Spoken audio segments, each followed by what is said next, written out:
ఎవరైతే క్రీస్తును సొంత రక్షకునిగా అంగీకరిస్తారో, వారు ప్రభువైన యేసయ్య ఏ విధంగా ఆశీర్వదిస్తారో, ఈ వాక్యం ద్వారా మనతో యేసయ్య మాట్లాడుతున్నారు.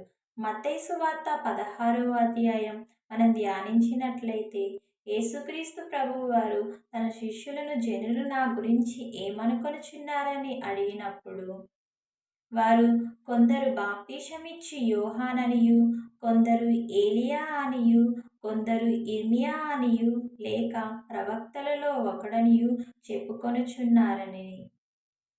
15వ వచనము. అందుకాయన, మీరైతే నేను ఎవనినని చెప్పుకొనుచున్నారని వారిని అడిగెను. 16వ వచనము.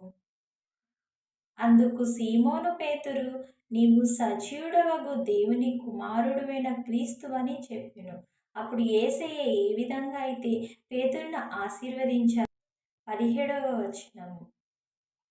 అందుకు యేసు, సీమోను బర్యోనా, నీవు ధన్యుడవు. పరలోకమందున్న నా తండ్రి ఈ సంగతులు నీకు బయలుపరిచితేనే కాని నరులు నీకు బయలుపరచలేదు. మరియు నీవు పేతురవు, ఈ బండ మీద నా సంఘమును కట్టుదును. పాతాళలోకపు ద్వారములు దాని ఎదుట నిలువనేరవని నేను నీతో చెప్పుచున్నాను. పరలోక రాజ్యము యొక్క తాళపు చెవులు నీకిచ్చెదను. నీవు భూలోకమందు దేనిని బంధింతువో అది పరలోకమందు బంధింపబడును. భూలోకమందు దేనిని విప్పుదువో అది పరలోకమందు విప్పబడునని అతనితో చెప్పెను.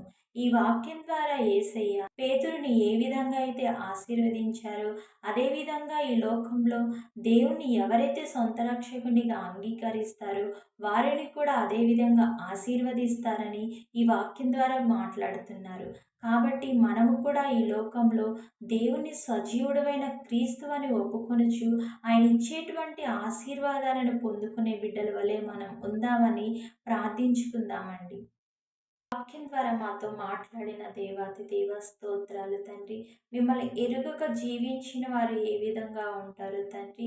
తండ్రి నాయన ప్రభు, మేము కూడా ఈ లోకంలో తండ్రి నాయన మిమ్మల్ని సొంత రక్షకునిగా అంగీకరించి తండ్రి నాయన తండ్రి పేతురుని ఏ విధంగా అయితే ధన్యులని అన్నారో తండ్రి, అట్టి ధన్యత మేము కూడా పొందుకునే బిడ్డలుగా మమ్మల్ని జ్ఞాపకం చేసుకోమని ఈ వాక్యానుసారంగా తండ్రి నైనా మేము మిమ్మల్ని సొంత రక్షకునిగా అంగీకరించే బిడ్డలుగా మమ్మలను తండ్రి నైనా ప్రభు మీ యొక్క పరిశుద్ధాత్మతో నింపమని, ఈ వాక్యం మా హృదయాలలో ఫలించుటకు మీ కృపను మాకు దయచేయమని నజరేయుడైన యేసుక్రీస్తు నామములో అడిగి వేడుకొని ప్రార్థిస్తున్నాము తండ్రి.